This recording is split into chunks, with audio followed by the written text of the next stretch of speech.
Hi, this is Rhonda, Children's Ministry Director at Anchor Point. I want to share a few thoughts with you today about words.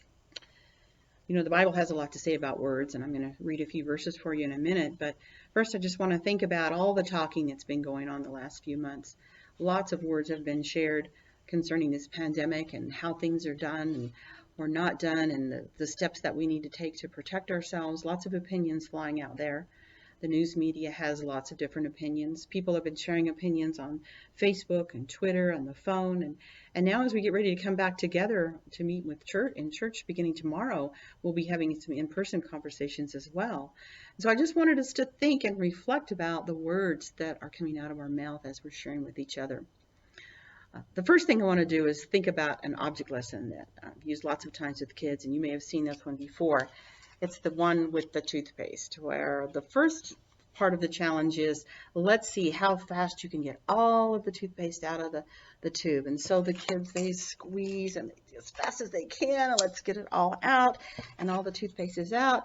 And then I say, okay, now the next step is my prize goes to the person who can get all the toothpaste back in the tube. Of course, then they realize that that's futile and an undoable task. It's a great object lesson for words. Once words are spoken, it's really hard to pull them back and to undo the damage that was done by those words. So as we think about our words and monitoring our words, just three little ideas I want to share with you today. The three tests that we need to use on our words. The first one is the think test. Think about what I'm going to say, put my brain in gear before my mouth goes into action. How might my words be perceived? How might they be possibly misunderstood? How will they come across to people? Solomon had some things to say about that, and I want to share those with you. Proverbs 10:9, too much talk leads to sin. Be sensible and keep your mouth shut. Proverbs 12:18, the words of the reckless pierce like swords, but the tongue of the wise brings healing. Proverbs 15:20, the heart of the godly thinks carefully before speaking. So that's the think test. The second one is the gossip test. So if I'm going to repeat something, number one, do I know for sure it's true? And even if it is true, is it necessary? Does it pass the gossip test? Proverbs 26:20, without wood, a fire goes out. Without a gossip, a quarrel dies down. Titus 3:1 and 2.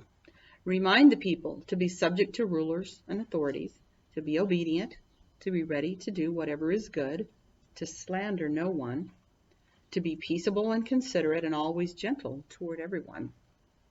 Ephesians 4:29. Do not let any unwholesome talk come out of your mouths, but only what is helpful for building others up according to their needs, that it may benefit those who listen. And then back to Proverbs. In Proverbs chapter 6, it talks about 6 or even 7 things that God hates. And one of those things is a person who stirs up conflict in the community. Or other translations say trouble among the brethren or discord among the brothers. So the think test, the gossip test, and then last, the encouragement test. Are the words that I'm going to speak going to encourage anybody? Are they going to cause anything positive? Colossians 4:6. Let your conversation be always full of grace and seasoned with salt, so that you know how to answer everyone. Proverbs 16:24. Kind words are like honey, sweet to the soul and healing for the body. Proverbs 18:4. A person's words can be life-giving water. Words of true wisdom are as refreshing as a bubbling brook. I have one last illustration I wanted to share with you. And that has to do with the effect of words again. So if this is a heart, we know that words can truly affect a heart. You know that old saying about sticks and stones may break my bones, but words will never hurt me. Well, we know that's not true. Words really can be very hurtful. And so I want to use this heart to illustrate what words can do. Maybe a comment is made on Facebook. Facebook and email are dangerous because they don't have a tone of voice or body language to help the words be interpreted. And so they can more easily be misunderstood and become hurtful, even when they weren't intended that way. So a comment is made on Facebook and someone's feelings are hurt. Of course, you can go back and try to send another message and say, well, no, that's not what I really meant, and try to get it smoothed out. And you try to restore that person. Or there might be a comment made. People get excited about their opinion. They get enthusiastic. They want to express themselves, and they might say something a little too extreme, and inadvertently they're going to hurt someone's feelings. Well, afterward, they realize that they may have spoken too quickly, and so they go back and apologize. And they try to, again, straighten things out. You get the idea.